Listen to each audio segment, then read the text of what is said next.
and at least show you the way I think about Fermi levels, etc. When yeah, others you can attend this lecture without any consequences, no issues. As long as people in my section have a place to sit, there are no issues of other people attending. Okay, so let's think about a semiconductor, right? So when you think about a semiconductor, we associate it with two bands, a valence band and a conduction band. We talk about two energy levels, a bottom of the conduction band and the bottom of the at the top of the valence band, right? And we also know that we talk about an intrinsic Fermi level or EI, and this is normally the Fermi level of a intrinsic semiconductor, and it's normally situated around halfway through the band gap. So assumption that this is halfway through the band gap, remember it's an assumption. In silicon, for example, it is displaced slightly. So you can look into your textbook and see that you'll see that EI is not exactly right at the band gap mid, but slightly off center. And the off center comes about because of the fact that the density of states in the conduction band or valence band are different, right? So and then we talk about an Fermi level. So whenever I ask you to draw a band diagram, or we want to look at an electronic structure of a semiconductor, you basically have to worry about these four levels. And these are the critical levels that whenever we want to start thinking about electronics, right? So it's conduction band, valence band, EF, and EI.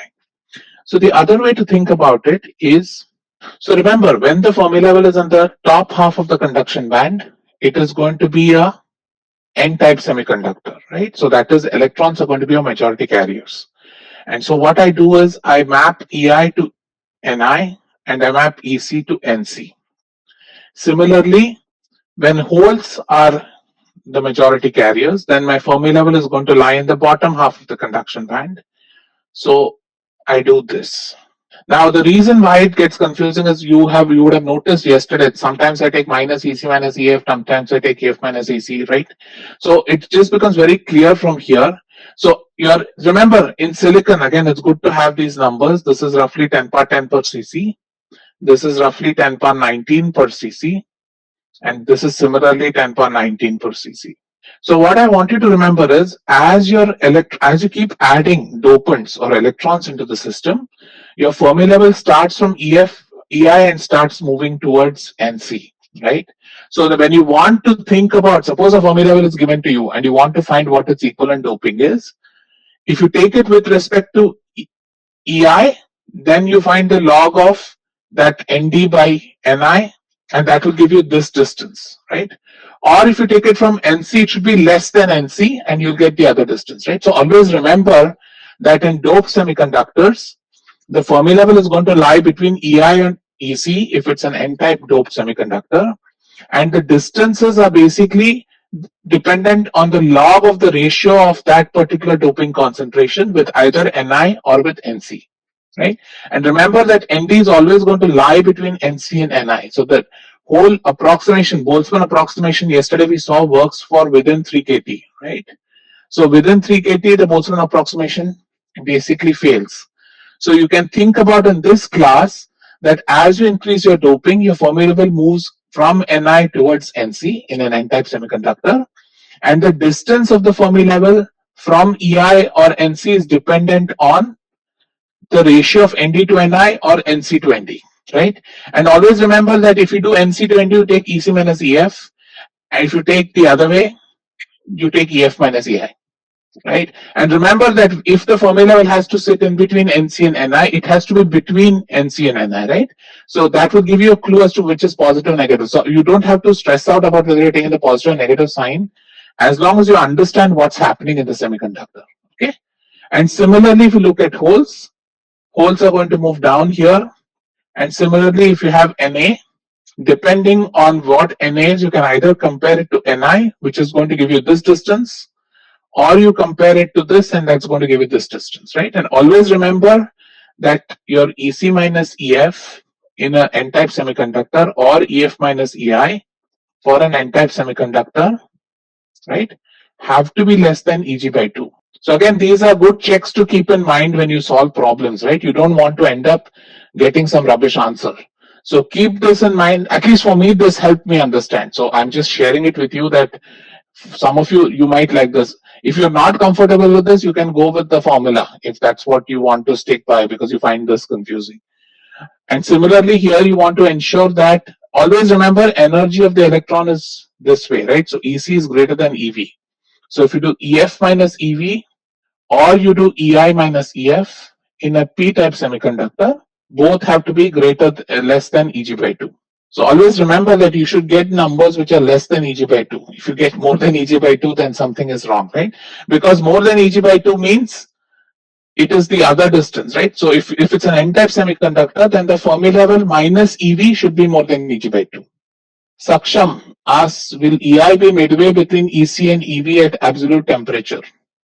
At absolute temperature, you mean at T equal to 0? What does absolute temperature mean? At T equal to 0, right, there are no free carriers in the semiconductor. So you can assume that EF is equal to EI, but the Fermi function is going to be a step function, right? So we assume that EF is equal to EI and we assume the Fermi function is a step function. So with that, so any questions? So this is how I tend to look at Fermi levels in semiconductors. This keeps my head normal and I less confused. So if you want to use this is one way to think about Fermi levels when you think of semiconductors, okay? Okay, so now let's move on to today's lecture. So may I ask now? Yeah, go ahead. So can you please explain the Ni versus T again? Ni versus T, okay.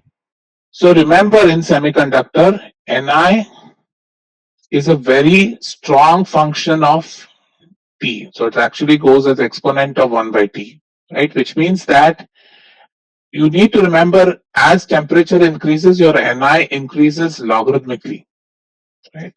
Or exponentially, sorry.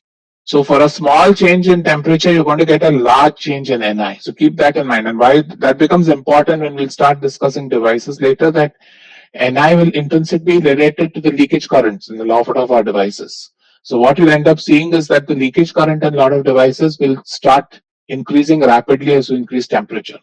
So one of the key design key design parameters or something an electronics engineer needs to always control is that the local temperature of the device. Remember, all these are currents are flowing through resistors here, right? So currents are flowing through resistors, things are going to heat up. So in an electronic device, you have to always worry about what the local temperature is, because any local temperature fluctuations in the device are going to increase your Ni. Okay, I'll take the last few questions and then I'll. So Arjun asks, even a dope semiconductor EI will be midway between EI. Again, Arjun, talk to me in one of my office hours. It's not true.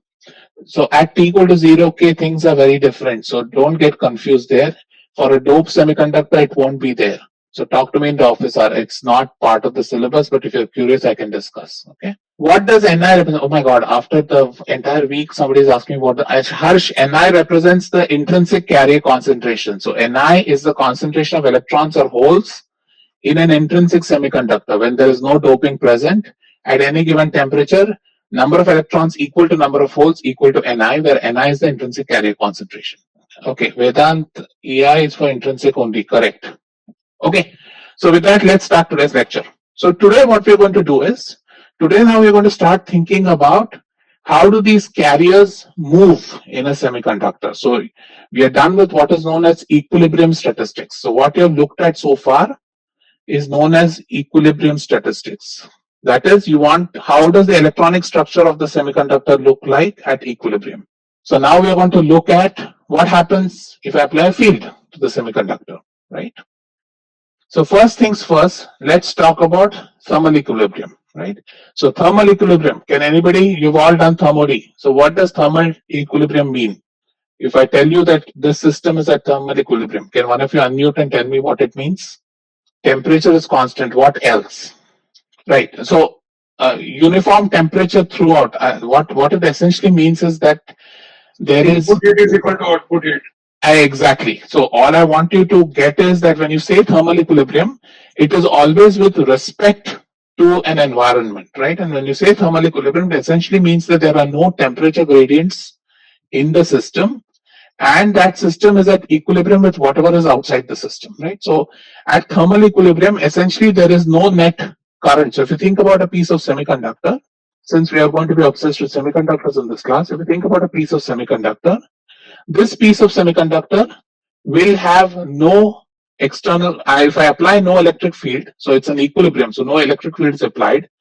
So between these two nodes, 1 and 2, there is no current flowing through the system, right? Or the current density is 0. So that's what equilibrium means. Now let's see what happens microscopically. So microscopically we know, and you guys have done this in thermody, that in reality electrons and holes are not stationary, because once you have a temperature which is your absolute temperature, then there is an energy associated with the atomic part, subatomic particle, right? And how do you calculate that? Suppose you think about electron which has 3 degrees of freedom, right? And so you have half mv squared if it's all kinetic. Half mv squared is equal to 3 kt, implies v is equal to, what the hell did I do? 3 by 2 kt, sorry. So v is equal to 3 kt by m star. Again, remember, when I do m in a semiconductor, it is essentially the effective mass of the electron. So what this tells you is that every electron and hole in your system is having a microscopic velocity. So it is going to have velocity, it is going to be moving at the microscopic level. But then all these are vectors, remember? So net current flowing through the semiconductor is going to be 0. So it doesn't mean that the individual electrons and holes are stationary. It just means that the net motion of the electrons and holes are essentially 0, right? And you've done all this in thermodynamics. So what we need to keep in mind is that the net motion is equal to 0. So there is no net velocity in either direction. Now, a good number to keep in mind is that if you look at the thermal velocity, so this is sometimes known as the thermal velocity. So the thermal velocity of electrons in silicon or holes, electrons and holes in silicon, roughly is, so it's roughly 10 power 7 centimeters per second, right? It's a velocity. And so this is a good number. We'll keep coming back to this, but this kind of tells you what is the maximum speed, if you will, of an electron, right, at a microscopic level. Now we'll see that most of the times we'll be dealing with currents where the speed of the electrons is, or the velocity of the electrons is going to be much less than this. So this kind of limit, this kind of tells you for a system when it's at thermal equilibrium, this is about the maximum velocity the electron can have for it to be in thermal equilibrium with its surrounding. And this, again, all of you should have realized this is a function of temperature. So when I quote these numbers, they're normally at 298 K or 25 degrees centigrade or 300. It's close, right? 298 to 300 we call roughly close together. And so again, a good number is 10 power 7. So what is happening? So as these electrons and holes, right, are moving, they have thermal velocity, so they are going to move in random and they're going to encounter scattering. That is because the momentums are going to change. So when electrons have to change momentum, get reflected back, there are multiple scattering mechanisms going on, right? So we call what are known as electron scattering mechanisms. So here, in case you haven't realized, I've quickly converted thinking of electrons as billiard balls, right? So here I'm now going to think of electrons not as wave functions, but rather as billiard balls, because that suits my explanation. So this is the wave particle duality, right? That you have certain concepts may be easier explained when you think about them as billiard balls as opposed to wave functions. So let's look at what are the kinds of scattering mechanisms one can think of. Maybe let me take a poll here and let me see what you guys can come up with, and then we'll discuss what I have. So if I ask you, can you think of what are some of the scattering mechanisms an electron or a hole can have in the semiconductor at room temperature? You can type something on, you can type it on the chat box. What do you guys think are common scattering mechanisms in the semiconductor for an electron? That is, what are all the different ways by which an electron can be scattered in this crystal? What are the obstructions to the flow of electrons which may end up scattering the electron? Correct. So you've assume there's no electric field, right? So some of you have got it right. There is interaction with other electrons. If you have a lot of electrons in the system, these electrons are going to impede each other's motion. So that is definitely one mechanism. You also have lattice points. So you have atoms, you have ions. Remember, if it's a doped semiconductor, you have ions, right? So in addition to being an atom which is obstructing the flow, the ion also has a Coulombic force on it, which means it's going to further impede motion. It's going to put in a force on the moving electron, right? What does walls mean? There are no walls. We're talking about atomic, right? Collisions, yeah. So collisions between electrons and holes, collisions with lattice points. Those are some of the um, key ways by which scattering occurs. Vibrations due to heat are also phonons. So we'll talk about that. So first and foremost, right? Whenever we talk about loss of energy of the electron, one of the primary mechanisms is as you at a given temperature, right? Electron is moving, but also the lattice points can't move. Lattice points are held stationary by covalent bonding. But what happens is as you begin to give energy to the crystal, these lattice points begin to vibrate. So when we think about atoms and bonds, we talk of them as harmonic oscillators sometimes. And so these two atoms on the side of the covalent bond, as you give them energy, they're going to vibrate with respect to each other or going to oscillate with respect to each other. And what that happens is essentially is that provides additional interruption for the electron as it's moving through the crystal, causing the electron to get scattered. So this is one of the primary methods by which heat is conducted in a crystal, and this is known as phonon scattering. So just like you have photons, a phonon is the basic packet of energy for this vibration. So again, this is out of syllabus, but when you think about vibrations of atoms and crystals, they are also a quantum mechanical phenomenon, and so they are also quantized as energy. So similar to a photon, which is an energy packet of light, phonon is an energy packet of heat, right? So that is your basic packet by which heat transmits. The other one is known as ionized impurity scattering. And what is ionized impurity? Again, remember, if you had Na, Na in the crystal looks like Na minus. Nd in the crystal looks like Nd plus, right? So these ions are known as ionized impurities. Impurity because it's a dopant atom, ionized because it has given up either an electron or accepted an electron from the lattice, right? And so what happens is that this ionized impurity, so having an ionized impurity in the path of the electron hits it two times. One, it hits because of the entire volume of that ionized impurity, which can cause scattering. The second thing is it also provides a coulombic either force of attraction or repulsion to the electron, right? And so that can further change the momentum of the electron, right? Because it's a force acting on the electron, which will change the momentum of the electron. Third thing is neutral impurities, and these are just, for example, lattice points, or you might have like other gunk in the crystal, right? You might have oxygen atoms, you might have carbon atoms, nitrogen atoms, you might have other impurities, which are not really dopants, but they're present in the crystal and they will impede the motion of electrons or holes in the crystal. Right? So those are another source of scattering. And then, as some of you mentioned, there is the whole carrier-carrier scattering. So this is carrier-carrier scattering, which is nothing but electron-electron or electron-hole, right? Again, this becomes prominent when you have a lot of electrons or a lot of holes. So when you have a lot of electrons or a lot of holes in a crystal, that is if it's a very heavily doped crystal, then you'll end up seeing electron-electron and electron-hole scattering dominate the scattering mechanisms in the crystal.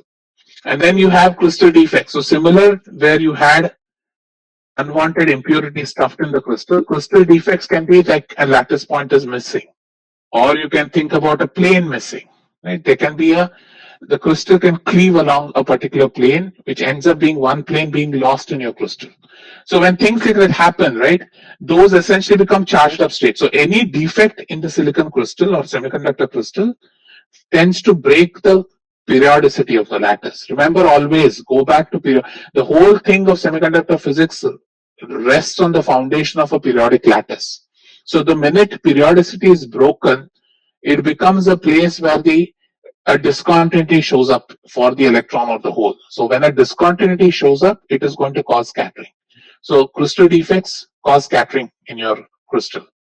Then we also have what is known as surface. So think about it.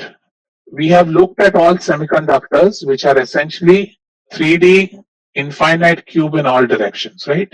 Now, in reality, obviously, you can't have a 3D system infinite in all directions. Eventually, it will hit a surface. Now, when you hit a surface, all of a sudden what happens is that the electron comes up here and it sees a discontinuity again, right? The periodicity is broken when you come at a surface. So surfaces in semiconductors are actually very, very problematic to deal with, and surfaces have a lot of problems. So there's a lot of scattering associated with the surface. Again, the way to understand this is remember that these are all impacts to the periodicity of the lattice. Because the periodicity is broken, it presents a place for an electron to get scattered. And so roughly, so these are some of the mechanisms. We'll talk a few of them in the class, but these are generally a slew of different ways by which an electron on hole in a semiconductor can get scattered. Now, why does this become important? Because the amount of scattering will dictate the net velocity of the electrons. So we'll see as we go further, if you want your velocity of electrons or holes to go higher in the semiconductor, you need to ensure that these mechanisms are controlled. If they're not controlled, then you might end up creating a semiconductor which doesn't have a very good current for a given uh, electric field. And we'll talk about that when we talk about what is known as mobility. So again, here I'm just giving you a rough idea of scales. If you think about the scales, again, quoting back from thermodynamics, the free path of the electron is generally the mean distance the electron travels before it gets scattered. So in silicon, normally it's shown by this L subscript M, and it can vary pretty large depending on what are the scattering mechanisms kicking in to the crystal, right? If you have a lot of scattering, then the mean free path is going to go down. So mean free paths in silicon range anywhere between 10 nanometers all the way to 1 micron. And again, mean free time between collisions is also very small. And why is this important? Because this kind of gives you a scale. So if you're looking at a semiconductor which is less than, say, less than 1/10 of a micron, then you need to start thinking that all your traditional ways of thinking about semiconductor have to be challenged. Similarly, if you're looking at how the semiconductor is operating for a frequency which is greater than 1 picosecond, right? So 1 picosecond is 1/8 minus 12. So if you're looking for how a semiconductor operates in the frequency range of around 10 power 12 hertz, then you have to keep this in mind, that it is much faster than the mean free time between collisions. So then the physics of the semiconductor begins to change. So these are good numbers to keep in mind to kind of understand what are the limits in which we're talking about all that we're doing in this class. Okay. So before I go forward, let me take a few questions. So Aditi asked, bonds and atoms vibrate when supplied with extra energy. Yes, they do, right? How else are they going to lose the energy? Dion asked, will phonon be discrete even in a bulk semiconductor? So Dion, again, this is out of this the scope of the class, but yes, the phonons are discrete even in a bulk semiconductor. You'll have to take my word for it. Rohan, by scattering, do you mean something like scattering a light, or just a fancy word for movement of electrons? So because I'm treating this as a billiard ball, it's going to be movement of electrons, right? So when I say scattering, I'm actually meaning I'm modeling one electron as a billiard ball, the other one as a billiard ball, and as they come together, how do they disperse? What is the change in the velocity? Pre and post collision. Wait, how do two holes collide? Holes are actually yeah. This is why. So henceforth, do not think of holes. Holes are particles from now on, right? So the physics of collision of holes is something I've just completely swept under the rug. In reality, it is not a very easy way to prove it to you, right? So again, we will going forth, please do not bring back the concept that a hole is an absence of electron. From now on, treat the hole as a particle. It will make your life simpler. Same thing. I do not get into this because it is a very complicated issue. I cannot teach it to you in this class. So do not worry about what the mechanism of that is. Just treat it as a positively charged particle with a mass, and it is going to interact. Rohit, yes, if an electron and hole collide, won't recombination occur? In some cases, recombination occurs, and we'll talk about that, but it doesn't need to happen in all cases. Sometimes the electron and hole can collide. Before recombination can occur, they can be swept away from each other. So it's not necessary all electrons and holes have to collide and recombine always. All right, Shreyas, electrons and holes do collide. If you have a lot of electrons, if you have a lot of holes, you are going to get collision, right? So there is no reason to suspect they won't collide. And it's obviously there is a positive charge and negative charge, so the probability is going to be less. But if you have a lot of electrons and a lot of holes in your system, they are going to collide. All right, so let's move on. So we are going to look at the simplest case of carrier movement in a semiconductor or in a conductor for that matter. And basically, this is what happens if I apply an electric field. So think about a piece of conductor, semiconductor, you may have call whatever it want. So if I apply an electric field across this semiconductor, say some voltage V. So if a voltage V is applied across this, what is the electric field? Recalling ES or high school. If a voltage V is VL, no. What is the units of electric field? Electric field is volts per meter. So voltage divided by length gives you the electric field, right? So the electric field, so the same voltage if applied across a smaller semiconductor is going to give a high electric field than something across a wider. Now let's see. So how does the electron move? So if I had electrons and holes in this, say let's consider semiconductor. Electron moves from A to B or B to A. Electron moves from B to A, right? It's going to move against the electric field. And the hole, because it's positively charged, is going to move in the same direction. So even though the electron is moving in this direction, current is always going to be in this direction. Please remember that, right? Current and electron motion are in opposite directions because current is given by charge times velocity, right? And because the charge is also negative and the velocity is negative, you end up getting the same current contribution from an electron or from a hole, right? Hole is a positively charged particle and it moves in the direction of the electric field. Electron is a negative charged particle moving in the direction opposite to the electric field. So at the microscopic scale, what's happening? At the microscopic scale again, what is happening is that if you think about an electron, it is going to undergo scattering and collisions, right? It is at microscopic scale, it's not like the electron is just zooming across from B to A. This is a hole and this is an electron. Right? So this electron is going to encounter collisions as it is moving under the electric field. So even though an electric field is applied, don't imagine that the electrons are just zipping across the semiconductor. Scattering still kicks in. So the net velocity of these carriers is determined by how many collisions this electron or hole will see as it moves from, so in this case, an electron as it moves from B to A, right? So depending, if you think of two semiconductors, right, let's call them A and B. If semiconductor A has less chances of collision, then it will end up that the semiconductor A is going to have more current for the same electric field applied, right? And that's because electrons can move easily in semiconductor A as opposed to semiconductor B. Oh my God, what is J, Shriman? J is current density, I by A. So if I were to draw the band gap, so let's assume this is a semiconductor, okay? If it's a semiconductor, say this is a semiconductor, how does the band diagram look like if I've applied a voltage? So it's a semiconductor, so we know it has EC and EV. Now, if I tell you, draw me the band diagram of this piece of material as a function of X, how do you draw it? So what can you say about the energy of the electron if it's at point A as opposed to at point B? Where is the energy of the electron higher? Everybody agreed at B? At B, the electron energy is higher, right? So if I were to draw this band diagram, the band diagram would look something like this. And what you see is that the electron here is now going to move. So this is why band diagrams become important, because this kind of shows that the electron is going to go from a place which has a higher energy to a place which has a lower energy, right? And so this is how band diagrams become popular. Now, when we start thinking of various devices, first thing you'll always draw is the band diagram. And the band diagram kind of sets the background for you and tells you exactly how things are moving.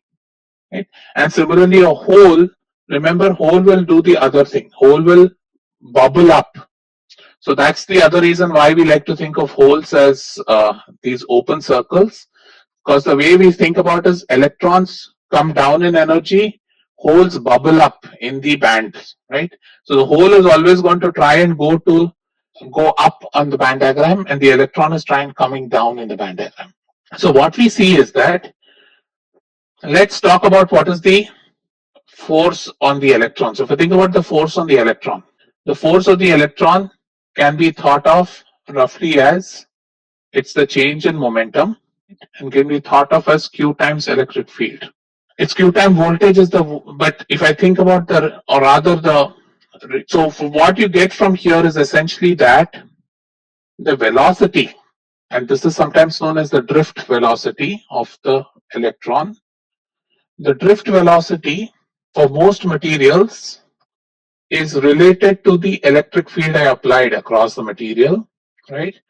Through this proportionality constant, which is known as mobility. So let me repeat again.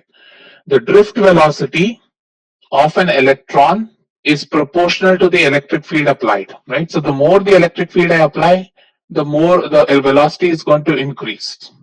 So what we see is that this velocity, the drift velocity of electrons, is related to the electric field through a proportionality constant known as mu n. And yeah, obviously with a negative sign in the case of an electron. And in the whole, it is going to be given by mu p. E is the applied electric field. Mu n and mu p are the proportionality constants, and they are known as the mobility of electron or hole. Right? So mu n is mobility of electrons, mu p is mobility of holes. So the word mobility should tell you higher the mobility, more the velocity. So for a given electric field, if I have two semiconductors, one which has a higher mobility than the whole, than the other, then that is going to give you higher velocity electrons. Now what we see is that this mobility is inversely proportional to the mass. And this is where it's important. This is a key important distinction I'm making. The lighter the material, the lighter the carrier, the faster it will move. And so what that essentially tells you is that normally in most cases, mu n is greater than mu p. And this is there are semiconductors where the flip works, but generally if you look at a semiconductor, electron mobility generally tends to be higher than hole mobility. And that is because of the mass of the electron tends to be lower than the mass of the hole. And so holes are heavier carriers. So their mobility is going to be less than the mobility of the electrons, right? So you'll see that mobility is a parameter of the material. So remember again, mass is a function of direction in the semiconductor. So we'll see mobility is also a function of direction, right? Depending on certain directions in the silicon crystal are going to show more mobility than certain other directions, right? And similarly, what you'll see is that this mobility is also a property of the semiconductor because it is ultimately dependent of the mass of the semiconductor, right? The mass of the electron. So for example, you'll see that the electron mobility in germanium is going to be higher than electron mobility in silicon. And it is not explained by band gap or anything like that. It's explained effectively by saying that the effective mass of electrons in germanium is less than the effective mass of electrons in silicon, right? And therefore you see that the mobility of electrons in germanium is going to be higher than the mobility of holes in germanium. So let's talk about how to calculate the current. So what we have learned so far is that when I apply an electric field E across a semiconductor, my electrons move as with a velocity Vd, right, which is given by minus mu ne. So if I want to calculate the electron current, so again remember we are going to talk about current density. If you want to calculate the current multiplied by the cross section area of the semiconductor, right? So let's take a bar of semiconductor of length L, cross section area A, and I've applied a voltage across it, right? So there is an electric field that has been set up this way. And let's assume, so all of you know now that a semiconductor will be associated with some free electron concentration and some free hole concentration. Any semiconductor, if you think about it, will have N0 and P0. In the case it's an intrinsic semiconductor, it will be Ni and Pi. Otherwise, you can calculate N0 and P0 through the doping concentrations, right? So if I want to calculate what is the net electron current, the net electron current is given by the charge on the electron times the velocity times the number of electrons, right? So if I want to calculate the total current I get purely because of electrons, it is given by the charge of the electron times the velocity of the electron. So this gives you the current contribution due to one electron times the total number of electrons I have present in the crystal. That gives you the total current, right? And so if you write it this way, you essentially get Q times mu n times n times E, or Jn is given by Q mu n n0. Let's call this n0, n0 E. So the electron current is directly proportional to the mobility, it's directly proportional to the number of carriers present, and it's directly proportional to the applied electric field across the semiconductor. And similarly, if you talk about a hole current, same logic applies. Charge on the hole times the velocity of the hole times the number of holes present. So you get Jp is equal to Q mu P P0 E. And if you think about this, both these currents are in the same direction. So they're going to add up. So if I talk about the current in the semiconductor is given by these two, which is Q N0 mu N plus P0 mu P times E. So it's a very, very important relationship. So if I want to calculate current, remember current, I can multiply this by the area. So the current is given by A times J, and I know E is given by V times V by L. So I can write this current as Q times N0 mu N plus P0 mu P times A times V by L. Or my current is given by AQ by L N0 mu N plus P0 mu P. What is this? Have you seen this before? Have you seen this relationship of current being proportional to voltage before? Thank you. So this is Ohm's law. So you've essentially derived Ohm's law for a semiconductor, right? And this is the conductivity of the semiconductor. So now you basically can relate the electronic density or the hole density to the gross resistance of that piece of semiconductor. So if I give you a piece of semiconductor, if I tell you what the doping is, you should be able to calculate the resistivity or the resistance of that piece of semiconductor, as long as you know the dimensions and you know the doping concentration. So again, mobilities are generally listed on tables. So you can go and look at the back of your textbook.